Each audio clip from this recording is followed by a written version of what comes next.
Get you good vibe. I'm hungry. Yeah. Yum yum.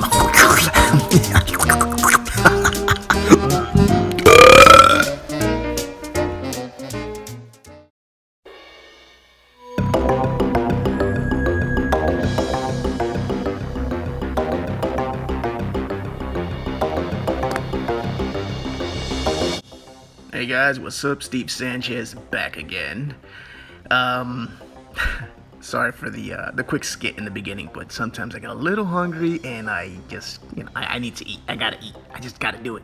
So, with that nice little burst of energy, I can actually show you what I've done this past week, the second week of June.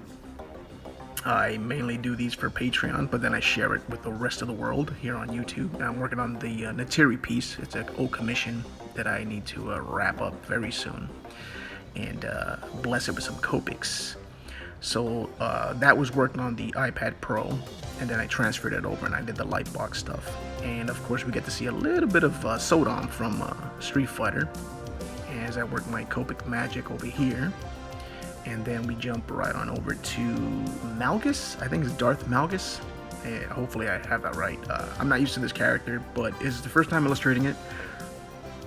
And I needed to figure out how I would go about it in my style, which isn't as easy because it's Star Wars characters. When they design them, they're so oddly designed, I think, because they had so much weird tech on their bodies that I'm not normally used to illustrating that design style of tech.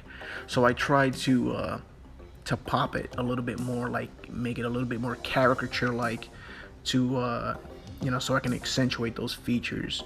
Because even though Darth Vader looks awesome, but when you push and pull those lines, you get a little bit more, I guess you would say, more gesture from it. And so with this one, I had to really push his face mask a little bit, so it wouldn't look too, not what would be the word? Boring. Yeah, that's it. So I tried to push the lines a bit, so it looks a little bit more fun looking, even though it's just like a little portrait of him just standing there. And that's what you want to do, is just really push those lines to pop the final look. And then of course they're very dark characters, so I have to get ready for the shading sequence in here, where I'll then just put in tons of shade work. For this one, it wasn't that bad, but if I was to color it, then yeah, I would definitely get in there with like the dark grays and really make it a moody scene. But I think I did that with I did do that with the post-production piece. I tend to take these pieces, run them through my apps. I don't use Photoshop or anything like that. This is all from my phone. You gotta love technology nowadays, guys. You can do everything from your freaking phone in bed. So half the times my wife looks at me thinking, that I'm not working. I'm like, oh no, I'm working. But a lot of mental energy goes into these things to make them look the way they look. And so yeah, by the end of the day, I'm completely wiped.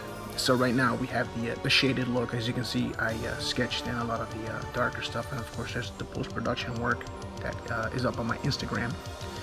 And my little dog Tino as a little segue to the next piece, which then jumps into these crab-like creatures that I was trying to design.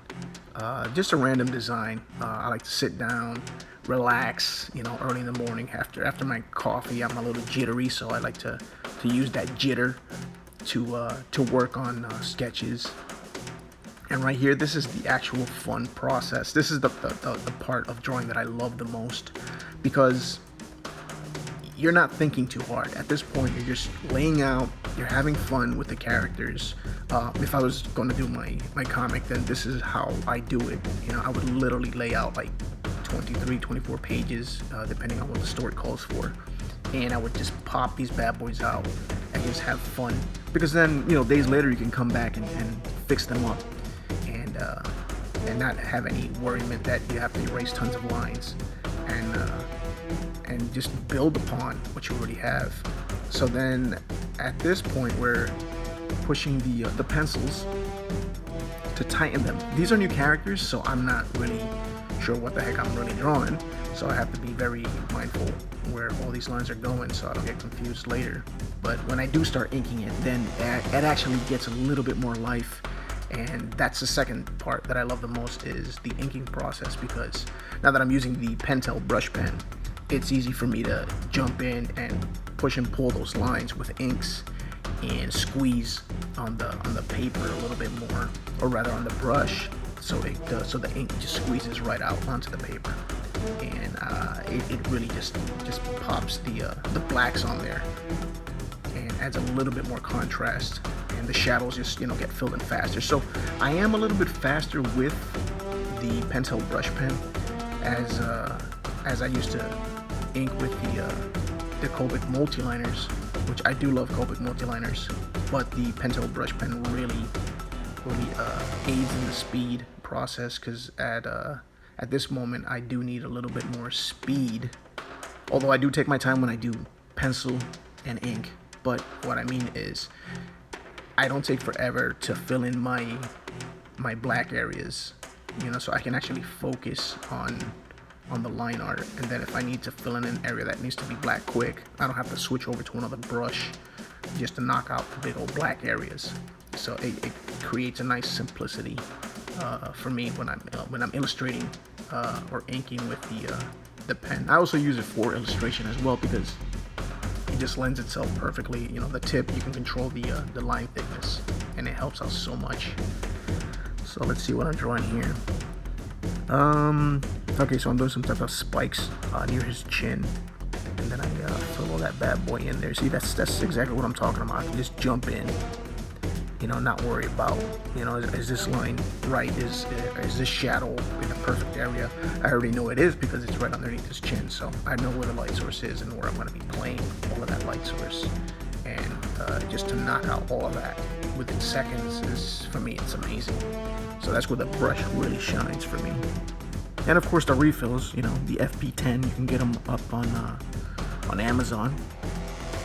Get them in, like, I got a 12 pack for like $10 or under $10, and so it's super awesome to be able to just pick up the packs like that.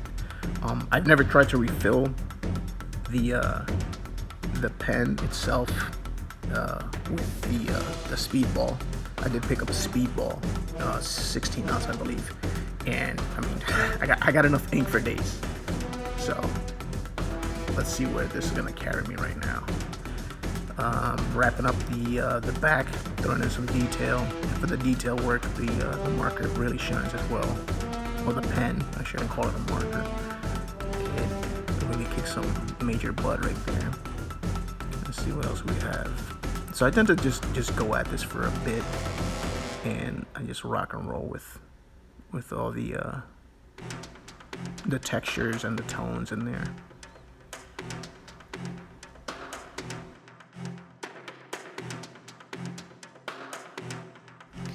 So now we have the piece semi-inked in, or at least halfway, and then I will show you the wrapped up version of this one character that I use for a little bit of a promo for Patreon. And that's the final look, and we're all set. So once again, guys, thanks for watching. Check out otakufuel.com and use my promo code to save on stuff. Bye.